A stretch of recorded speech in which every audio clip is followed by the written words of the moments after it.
अल्हम्दुलिल्लाह नहमदुहु व नसल्ली व नसल्लिम अला रसूलिहिल करीम अम्मा बाद फ़अऊज़ु बिल्लाहि मिनश शैतानिर रजीम बिस्मिल्लाहिर रहमानिर रहीम इन्नमस सदक़ातु लिल फ़ुक़राइ वल मसाकीन वल आमिलीन अलैहा वल मुअल्लफ़ति क़ुलूबुहुम सदक़ल्लाहुल अज़ीम व सदक़ रसूलुहुन नबियुल अमीनुल मकीनुल करीम व नहनु अला ज़ालिका लमिनश शाहिदीन व शाकिरीन वल्हम्दुलिल्लाहि रब्बिल आलमीन। अल्लाह का एहसान और आका अलैहि सलाम के नारेन का तसद्दुक़ है कि आज हम सदक़ा फ़ित्र की अहमियत और मसाइल के लिए जमा हैं। अल्लाह सुब्हानहु व तआला सूरह तौबा में इरशाद फरमाता है कि बेशक सदक़ात ज़कात महज गरीबों, महताजों और ऐसे लोगों के लिए जिनके दिलों में इस्लाम की उल्फत को पैदा करना मकसूद होता है।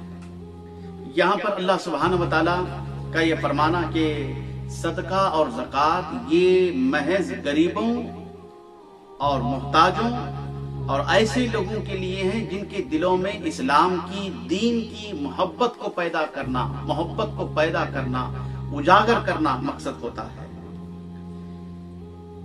इमाम तिरमिज़ी अपनी सुनन में और इमाम इब्न हिब्बान अपनी सही में और इमाम बहकी अपनी शुअबुल ईमान में यह हदीस पाक लाए हैं। हजरत अनस बिन मालिक रज़ियल्लाहु ताला अन्हु इस हदीस पाक के रावी हैं। आका अलैहि सलाम ने फरमाया कि बेशक सदका अल्लाह के गुस्से को ठंडा करता है और बुरी मौत से बचाता है। अल्लाह अकबर। सदका, आका अलैहि सलाम का यह फरमाना कि सदका अल्लाह के गुस्से को ठंडा करता है और बुरी मौत से बचाता है।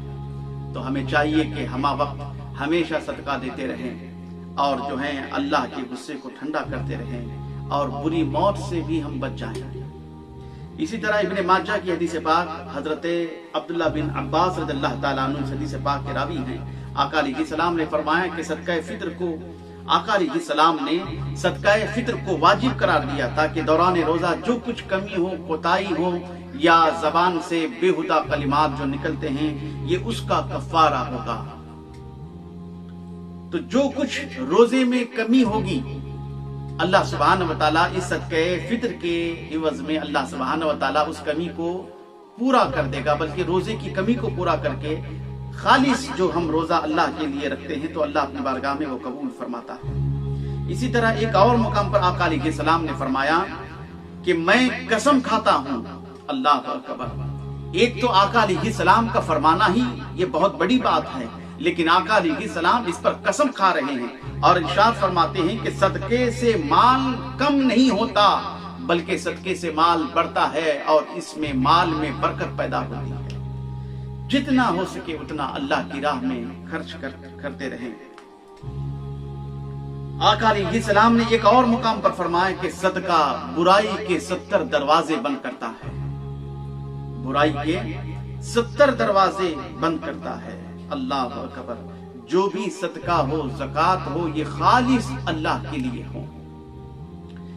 अब यहाँ पर दो सूरतें हैं, कुछ अफराद दिखा कर देते हैं और कुछ अफराद जो हैं वो छुपा कर देते हैं। इन दोनों में छुपा कर देना ये अफजल है। अगर कोई दिखा कर भी दे रहा है, सदका हो, ज़कात हो, ये दूसरों को तरगीब दिलाने के लिए है कि तुम भी सदका फ़ित्र और ज़कात को अदा करो। लेकिन दोनों में नीयत, फकत खालिस नीयत ये होनी चाहिए कि मैं अल्लाह की रजा के लिए दे रहा हूं।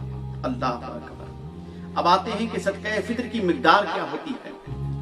गेहूं या आटा या इसके बराबर रकम 2 किलो 45 ग्राम भी या 2 किलो 47 ग्राम भी आया है, या बल्कि आप जो है 2.25 किलो या 2.5 किलो भी दे सकते हैं। जितना आप जो है बढ़ाएंगे उतना ही आपको सवाब मिलेगा। अब जो है वो गेहूं जो हम खाते हैं, ऐसे नहीं कि सस्ती गेहूं आप लेकर जो है गरीबों में, मिस्किनों में दे रहे हैं। हम जो रोजाना गेहूं खाते हैं, जिस कीमत की हम खाते हैं वही आपको अदा करना होगा।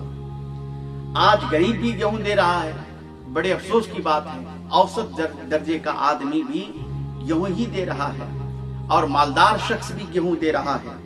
तो इसमें आका अलैहि सलाम ने चावल भी सदका फ़ित्र में दिया था।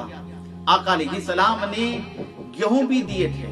आका अलैहि सलाम ने खजूर और किशमिश यानी मुनक्का اور جو ہے پنیر بھی آقا علیہ السلام نے دیا تھا۔ اب جس کی جو حیثیت ہے وہ صدقہ فطر عطا کرے۔ اب ایک مثال دیتا ہوں، اگر کوئی غریب شخص ہے تو وہ اپنی حیثیت کے مطابق گیہوں دے، اگر کوئی اوسط درجے کا آدمی ہو یعنی میڈیم مڈل کلاس کا آدمی ہو تو وہ کھجور دے، اگر کوئی مالدار ہو تو کشمش جو ہے ادا کرے۔ اللہ اکبر۔ نصاب زکات ہو یا نصاب صدقہ فطر کی مقدار تو ایک ہی ہے، جیسے 7.5 تولے سونا اور 52 تولے 52.5 تولے جو ہے چاندی ہوگی یا اس کے مقدار کے مطابق جو ہے رقم ہوگی۔ زکات میں مال بڑھنے والا ہونا چاہیے، لیکن صدقہ فطر میں مال بڑھنے کی کوئی شرط نہیں ہے۔ جو مالی کی نصاب ہے وہی صدقہ فطر ادا کرے، یہ درست نہیں ہے۔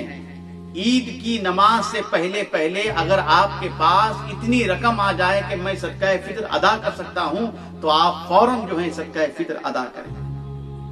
جس شخص کو عید کی فجر مل جائے تو اس پر صدقہ فطر واجب ہوگا۔ عید الفطر سے پہلے صدقہ فطر کو ادا کرنا یہ افضل ہے۔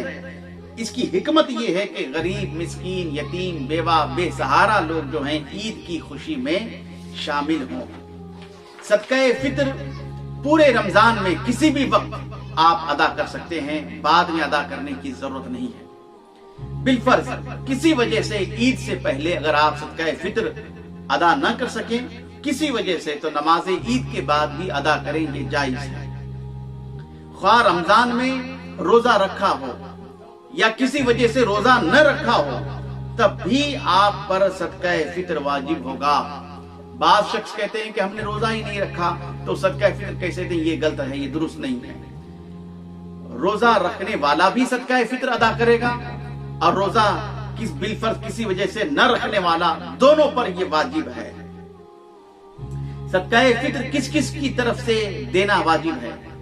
سب سے پہلے مالک نصاب اپنی طرف سے اور اپنی نابالغ اولاد کی طرف سے صدقہ فطر ادا کرے گا۔